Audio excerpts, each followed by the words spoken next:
दोस्तों, एक दिन मेरे दोस्त ने मुझे फ़ोन करके कहा कि दवाएं लेने के बाद भी उनकी मम्मी का बीपी बहुत ज़्यादा हाई है और नीचे नहीं आ रहा है। उनकी लाइफ के लिए हमें डर लग रहा है। ये कहते कहते वो रोने लगे। मैंने कहा चिंता मत करो, मैं एक नुस्खा बताता हूँ, उसे तुरंत बनाकर दो। और एक एक्यूप्रेशर भी बता देता हूँ जो कितना भी बीपी हाई हो जाए तुरंत काम करेगा और 5-7 मिनट में ही बीपी नॉर्मल आ जाएगा। मैंने कहा कि एक कटोरी पुदीने की पत्तियां मिक्सी में डालो, साथ में 2-3 चुटकी काली मिर्ची का पाउडर और थोड़ा सा पानी डाल लो और इसको पीस लो। पुदीने की चटनी बन जाएगी। पुदीने की चटनी की 2-3 चम्मच तुरंत इनको खिलाओ। उन्होंने कहा कि हम अभी बनाकर इसे खिलाते हैं। फटाफट 2 मिनट में ही उन्होंने चटनी तैयार कर ली और तुरंत उनको खिला दी। 5-7 मिनट में ही उनका आराम आने लग गया। तब वो मुझसे कहने लगे कि पुदीने की चटनी कभी कभी हम खाते हैं, पर ये इतनी ज़बरदस्त दवा है हमको मालूम नहीं था।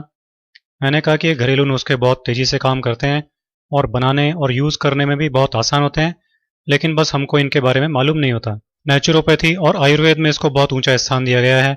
अब आप ऐसा करना कि अभी तो हर 2 घंटे से एक एक चम्मच ये पुदीने की चटनी को खिलाना और फिर कल से दोनों टाइम खाना खाने के साथ इसे खिलाना।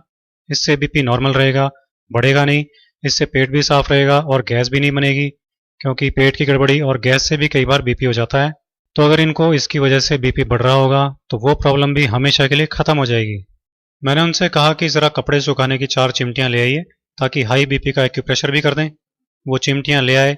मैंने एक चिमटी उनके बाएं हाथ की बीच की उंगली में लगा दी और दूसरी चिमटी उसी हाथ की सबसे छोटी उंगली में लगा दी।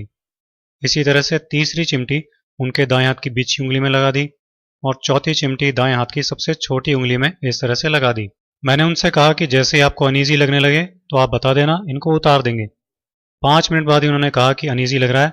तब मैंने उन चिमटियों को उतार दिया और फिर बीपी नापा तो बीपी नॉर्मल था। सब लोग ये देखकर चकित रह गए।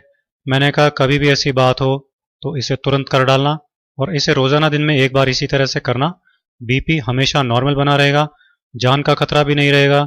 सबकी आंखों में आंसू थे, लेकिन वो खुशी के आंसू थे, क्योंकि उनकी माँ की जान अब खतरे से बाहर थी। तो दोस्तों, आप भी हाई बीपी के इस बेहद आसान इलाज को यूज कीजिए, अपनी लाइफ सेव कीजिए और लाइफ बढ़ाइए। दोस्तों,